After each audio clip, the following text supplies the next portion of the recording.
Hey guys, it's V. I just did a flip through video for my friend Kay Chris, and this is from my friend Loreen that was thinking of all the decks that she saw. She was looking at this one the most, and I think this is the one you'd like. If you'd want to see the mother piece, you already have Circle of Life, and we know what we think of that one.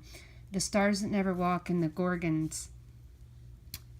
That's in the previous one, but I'm going to show you, these are all the cards, just a quick flip through of the New Earth Tarot, and I think you'd really like this one. I mentioned in the last video that one of my favorite commenters, so cute, mentioned how this one has like a 70s vibe, and it's so true. It's like a softer Morgan Greer. The card stock is also different than the other three. It's very matte. It reminds me of holding the Wild Unknown. So it's a little thicker, but it's very Rider-Waite-Smith friendly, I think. It's just beautiful. It's simple, but it's bold and it's soft. And unlike how we mentioned in the Circle of Life, all the different languages, it makes it hard for me to see right away the direction that the cards are going, because the artwork is great but busy, and then with all that writing all the way around, this is like just the opposite in so many ways. This feels so different. So between this video and the last one, you might want to look at the mother piece, but I have a feeling that this would be the one that you'll like. The Two of Cups. I'm skipping one. There's the three. My camera. I've been having issues today with that. Sorry, everybody, for that. Okay, so there's the three. Four. I like that. I like that Four of Cups. Even when it isn't a traditional image, to me, it speaks of traditional meanings for them. And I love the diversity. As you can see, it's not feminine based or masculine based. The courts go child, adolescent, which is one of my favorite Knight of Cups ever, woman, and man, which is pretty easy to line up with the progressions we already talked about as far as earth, fire, water, and earth. But if you want to associate them differently, someone can. They don't have to. But it just shows a progression of maturity, or that totally fell off. I'm like the worst at this. Okay, now we're at the swords. You don't have to put up with it much longer. There's the Two of Swords. I like that Two of Swords. This is an awesome deck.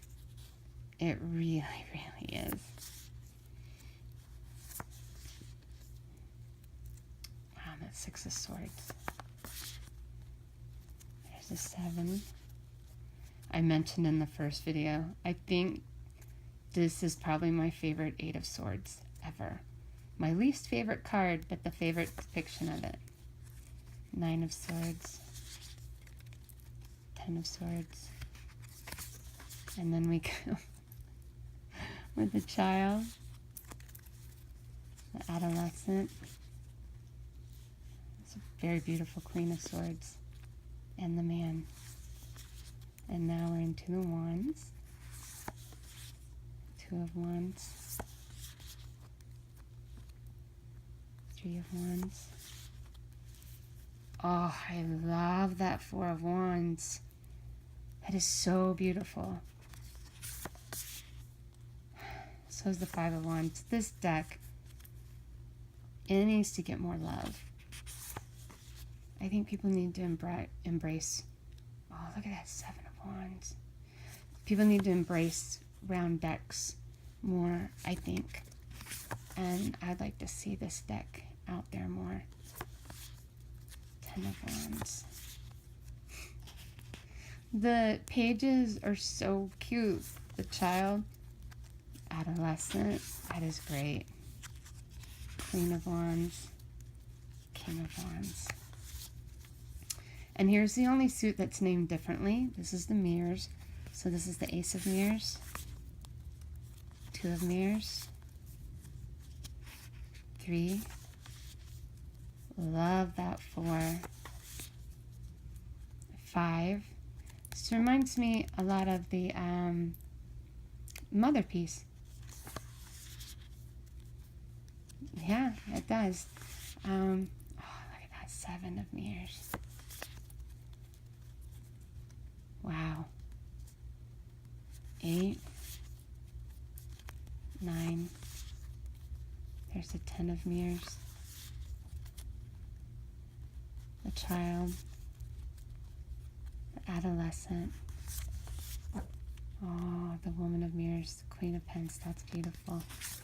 And the Man of Mirrors. You'd asked about the guidebook. I would recommend getting the guidebook because looking through these cards, some of them, I mean, you can apply the traditional meaning, but there is a little white book that goes with it. But the book is really nice and goes into depth into each card. So hopefully, Loreen, that gives you a feel. And I would also check out the Mother piece in the video I did before, just to make sure. But I think this is the one you'll like. So that's it for now, and I'll see ya.